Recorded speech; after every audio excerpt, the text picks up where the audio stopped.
Smoke did not rise like that by accident. Daniel Brooks saw it from the ridge above his land just before sundown. The color was wrong. Too thick. Too dark. It did not drift soft like someone cooking supper. It climbed fast and heavy into the sky like something had died. He pulled his horse to a stop. The mare's ears flattened. She smelled it too. Daniel did not want to ride toward it. He had buried enough in the past 3 years. But he turned the reins anyway. The first wagon lay on its side when he reached the clearing. One wheel still turned slow in the wind. Canvas torn open. Crates split wide. A bonnet lay crushed in the dirt, half burned. 3 bodies lay near the wreck. Still. Gray. Flies already thick in the heat. Daniel's jaw tightened. He had seen death before. Fever had taken his wife and his little boy in the same week. He knew what loss looked like. He was about to turn back. Nothing here was his burden. Then he heard it. A breath. Soft. Wet. Barely there. He dismounted and drew his pistol, moving slow toward the sound. Behind a burned cargo box, curled tight against the wood, lay a woman. Her fingers were locked around a broken leather rein. Her dress was torn silk with pearl buttons. Too fine for this land. Mud and blood stained the fabric. Her hair was dark and tangled. A thin cut marked her brow. Her eyes opened. Blue. Terrified. "Easy," Daniel said quietly, lowering the gun. "I ain't gonna hurt you." She tried to speak, but only air came out. He slid his arms beneath her and lifted. She weighed almost nothing. The ride back to his cabin was slow.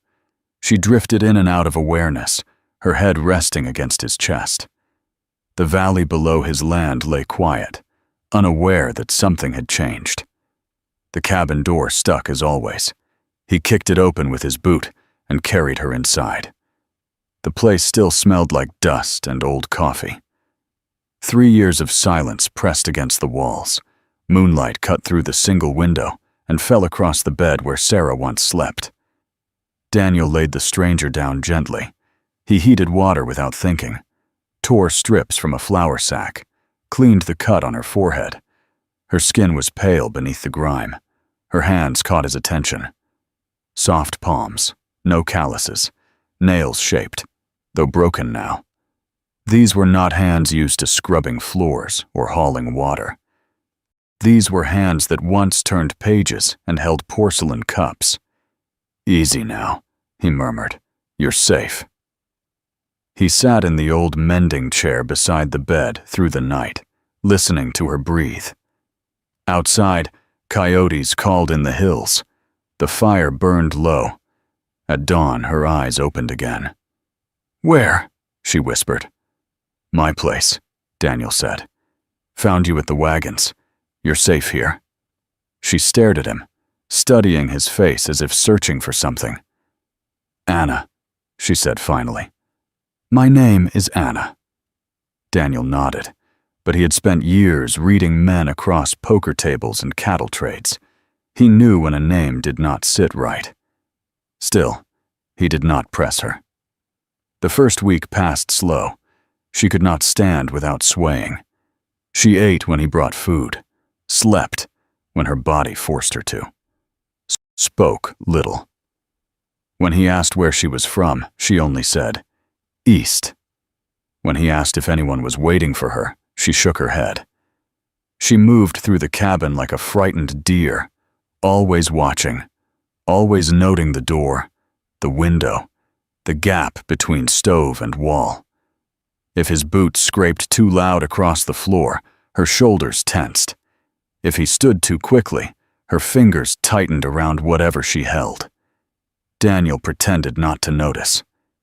He mended harness at the table, keeping his hands busy, his movements slow and clear. One morning he reached for his rifle by the door. She froze. "Coyotes," he said calmly. "Been circling the hens. I'll fire one shot to scare them. Ain't nothing coming for you." He stepped outside. The air was sharp with dew. Two gray shapes moved in the brush below. He raised the rifle and fired. The crack split the valley. When he returned, the cabin was silent. The tin cup lay spilled on the floor. Broth pooled across the boards. She was wedged between the stove and the wall, knees to her chest, shaking so hard her teeth clicked together. Her eyes were open but far away, seeing something that was not in this room. The massacre. The gunfire. Daniel knew that look. He had worn it himself after fever took his family. Nights when he reached for bodies that were no longer there. He set the rifle down, sat on the floor across from her, kept space between them. He did not touch her. He only breathed steady. Minutes passed. Slowly, her trembling eased. Her eyes came back into focus. Found him. "I ain't gonna hurt you," he said again. Then he stood and pushed the cabin door wide open. Morning light flooded the room. "You can leave any time," he told her. "Door stays open." She did not move toward it. Instead, she stayed. Days grew softer after that. She began sweeping the floor, washing tin plates, hanging clothes on the line. Small things. One morning she asked if she could try making biscuits. The first batch burned black. Smoke filled the cabin. She stared at the pan like she had failed something important. Daniel bit into one anyway. Chewed slow. "Ain't bad," he said. She searched his face for a lie. Found none. The second batch was better. And one morning, when he slipped in mud while feeding a young calf and landed flat on his back, covered in milk and dirt, she laughed. The sound surprised them both. It was rusty, unused, but real. Daniel found himself smiling too. For the first time in 3 years, the cabin did not feel empty. But that evening, when he opened a trunk to find another blanket, his hand brushed against parchment hidden in the folds of her ruined silk dress. He unfolded it. Dense writing, formal language, contracted bride. Clara Whitmore, age 26. $500 paid in full. To be delivered to Harold Whitaker of Whitaker Ranch, Bexar County, Texas. Daniel read it twice. The woman in his cabin was not Anna, and someone had paid a fortune to own her. Outside, the sun dipped low behind the ridge. Inside, the fire burned quiet, and Daniel realized trouble was riding closer than he first believed. Clara knew the moment Daniel found the letter. She saw it in the way he stood too still on the porch that evening. The paper was folded in his hand, the wax seal broken, the truth no longer hidden. She stepped out into the fading light. "Where did you get that?" she asked, though she already knew. "In the trunk," he said quietly. "Looking for a blanket." Her hands trembled. She clasped them together to stop it. "My name ain't Anna," she whispered. "I figured." The valley stretched quiet behind him. Wind moved through dry grass. The world felt too still. "Clara Whitmore," he said, reading from the page. She closed her eyes for a moment. "Yes." Daniel did not shout, did not accuse. He only watched her. $500, he said. "That's what a man paid." "My father owed money," she said quickly. "The business was failing. Creditors knocking every week. Harold Whitaker offered enough to clear the debt." She swallowed hard. "I was the payment." The words hung between them. "Did you agree to it?" Daniel asked. "No." Her voice cracked, but she kept going. "He signed the contract, notary stamp and all. By the time he told me, the carriage was already waiting. I was to be delivered like freight." Daniel studied her face. And you were 3 days from that ranch when the wagons were attacked." She nodded. "I don't know if he thinks I'm dead. Maybe he does. Maybe he doesn't." Daniel handed the paper back to her. "Ain't mine to decide what you do with it." She held the letter like it burned her skin. "You going to send me back?" His eyes lifted to hers. "You ain't mine to send." For the first time since she had arrived, her shoulders lowered just a little, but peace did not last long.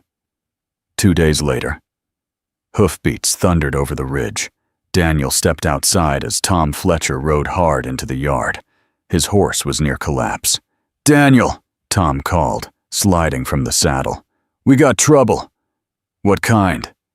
"Man in town asking questions. Fancy coat. Pearl-handle revolver. Says his name's Whitaker." Clara stepped into the doorway. Her face went pale. Tom looked between them. "He's offering money for information. Describing a woman with blue eyes, silk dress, pearl buttons." Daniel's jaw tightened. "He know where she is?"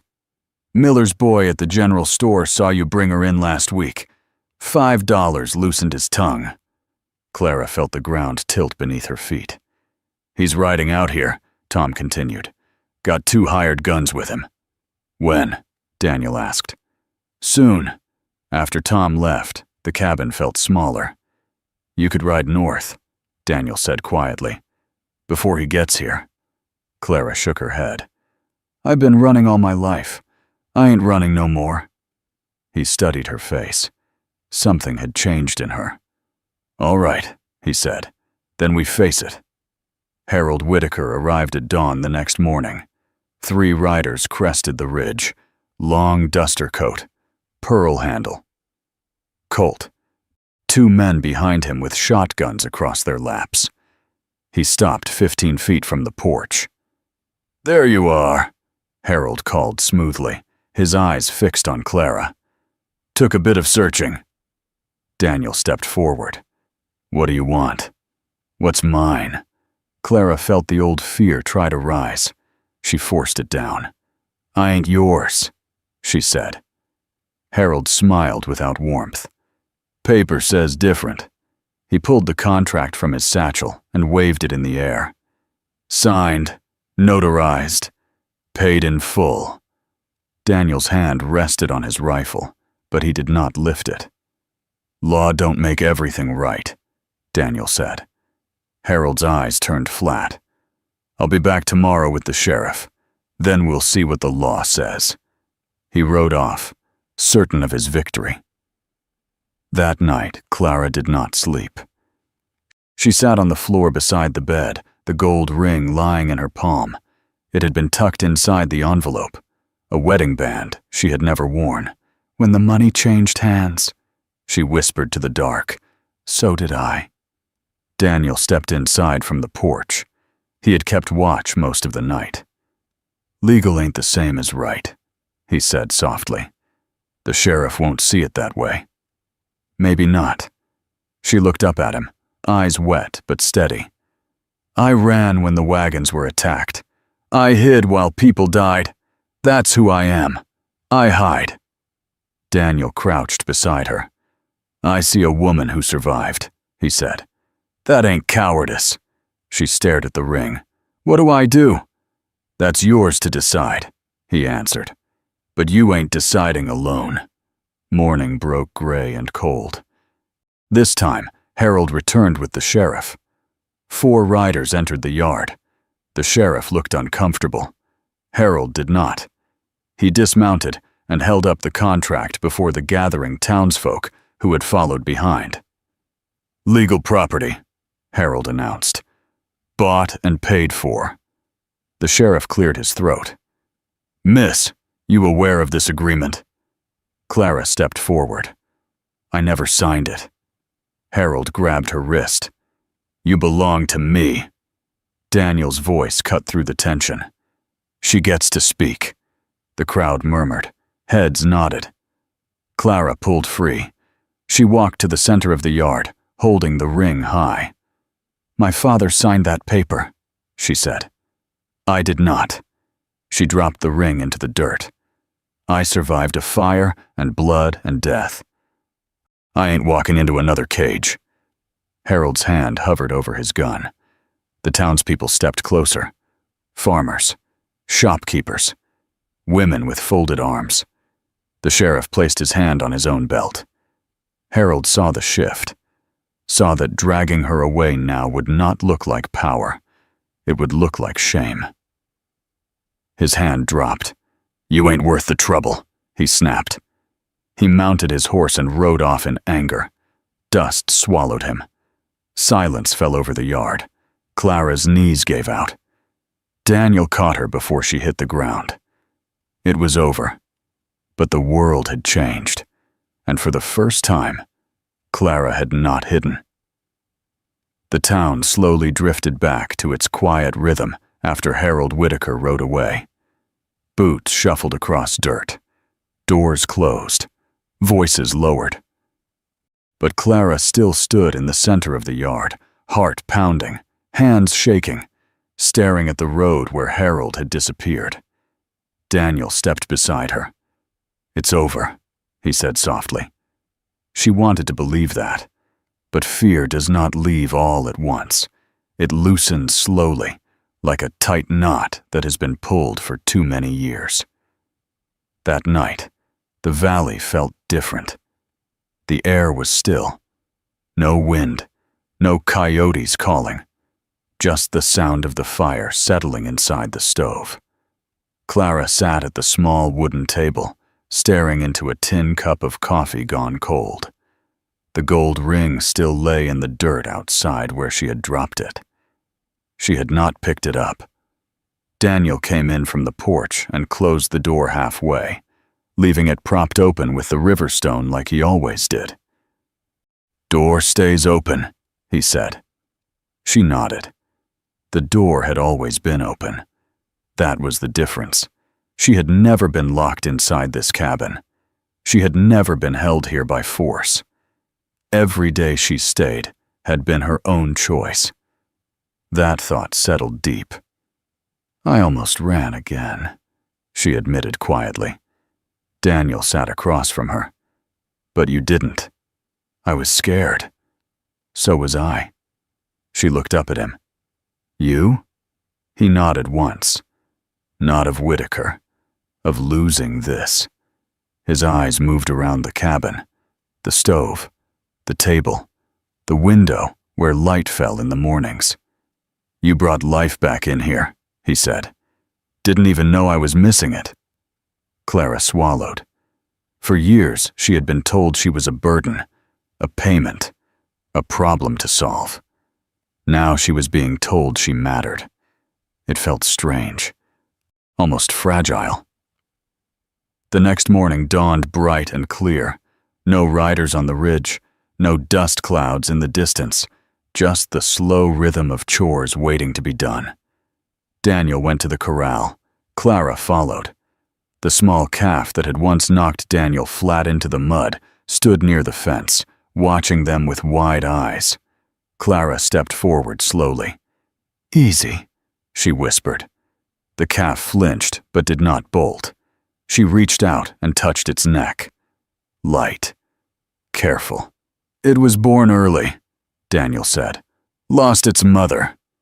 Clara nodded. Still standing, though. Daniel watched her as she lifted the milk bucket and fed the calf, steady and sure. Her hands did not shake. Later that afternoon, Clara stood alone on the porch. The road stretched in 3 directions. South toward the town, east toward the wide-open plains, north toward the hills and Colorado beyond. For the first time in her 26 years, she knew something simple and powerful. She did not have to run. She could leave if she wanted. She could stay if she wanted. The choice was hers. Daniel stepped out beside her, hat in his hands. "I won't ask you to stay," he said. "And I won't stop you if you go." She looked at him. "What do you want?" He thought for a moment. "I want you to choose," he answered. "No pressure, no contract, no ownership. just choice. Clara looked down at her hands, the same hands that had once clutched broken reins in the mud, the same hands that had held a contract she never signed, the same hands that had trembled behind a stove. Now they were steady. "I want to stay," she said. Not because she had nowhere else to go, not because she owed him, but because she wanted to. Daniel did not smile wide or shout with joy. He simply nodded. "All right," he said. That evening, she made biscuits again. They came out better than ever before, golden on top, soft inside. Daniel bit into one and gave a slow nod of approval. "Best batch yet." She laughed, this time strong and easy. After supper, they sat on the porch and watched the sun fall behind the ridge. The sky turned orange, then pink, then deep blue. A single star appeared above the valley. Clara had watched that same star from a train window weeks ago, unsure of what waited at the end of her journey. Now she watched it from a place she had chosen. Daniel shifted beside her. "You ever think about changing your name back?" he asked gently. She considered it. Clara was sold, she said. Anna was hiding. She turned to him. "I think I'll just be me." Daniel nodded. "Sounds right." Days turned into weeks. No sign of Harold. No sheriff riding out with papers. Life settled into rhythm. Clara helped mend fences, learned to braid leather, fed the calf, burned fewer biscuits. The grave behind the cabin no longer felt like a shadow over everything. It became part of the land, part of memory, not a weight. One evening, as wind moved soft through the grass, Clara stepped inside and looked around the cabin. The quilt no longer felt borrowed. The table no longer felt temporary. The open door no longer felt like an escape. It felt like freedom. Daniel stood near the stove, pouring coffee. "You sure?" he asked one last time. She walked to him, took the cup from his hand. "I'm sure." Outside, the valley stretched wide and quiet. The past still existed. The pain had been real, but it no longer owned her. And in a small wooden cabin on a ridge in Texas, a woman who had once been sold like property finally understood something simple and powerful. She was never for sale. She was never property. She was never owned. She was chosen. By herself. And for the first time in her life, that was enough.